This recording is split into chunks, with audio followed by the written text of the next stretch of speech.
خضر نے کہا کہ اب مجھ میں اور تم میں علیحدگی، مگر جن باتوں پر تم صبر نہ کر سکے میں ان کا تمہیں بھید بتائے دیتا ہوں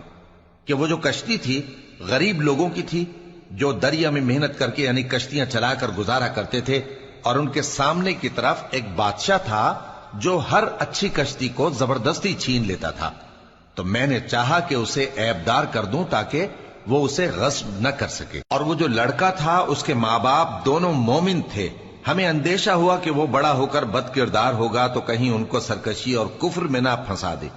تو ہم نے چاہا کہ ان کا پروردگار اس کی جگہ ان کو اور بچہ عطا فرمائے جو اخلاقی پاکیزگی میں بہتر اور محبت میں زیادہ قریب ہو۔ اور وہ جو دیوار تھی